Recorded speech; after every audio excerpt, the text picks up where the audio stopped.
ప్రతిఘటన టీవీకి స్వాగతం. క్షణక్షణం మీకోసం. తెలంగాణలో పార్లమెంటు ఎన్నికల రాజకీయం రసవత్తరంగా మారింది. అభ్యర్థులతో పాటు కీలక నేతల ప్రచారాలతో రాజకీయం కాకారేగుతుంది. ప్రధాన పార్టీల నుంచి కీలక నేతలు రంగంలోకి దిగడంతో ప్రతి విమర్శలతో రాష్ట్రం వేడెక్కింది. ముఖ్యంగా జాతీయ పార్టీల నేతలు రాష్ట్రానికి వస్తుండడంతో ప్రచారం మరింత ఊపందుకుంది. ఇప్పటికే మోదీ, అమిత్ షా, నడ్డా బీజేపీ తరపున ప్రచారం చేశారు. ఇక కాంగ్రెస్ నుంచి కాక జాతీయ నేతలు రంగంలోకి దిగుతున్నారు. ఇందులో భాగంగానే లోక్సభ ఎన్నికల ప్రచారంలో పాల్గొనేందుకు రాహుల్ గాంధీ, ప్రియాంక గాంధీల రాష్ట్ర పర్యటన ఖరారైనట్లు పీసీసీ వర్గాలు వెల్లడించాయి.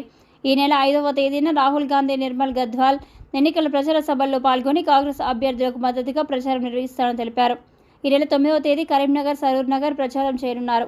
ఈ నెల 6, 7 తేదీలో ప్రియాంక గాంధీ రాష్ట్రానికి రానున్నారు. 6వ తేదీ ఎల్లారెడ్డి, తాండూరు, సికింద్రాబాద్ ఎన్నికల ప్రచార సభలకు, 7వ తేదీ నర్సాపూర్, కుకట్పల్లిలో ప్రియాంక ప్రచారం చేయనున్నారు.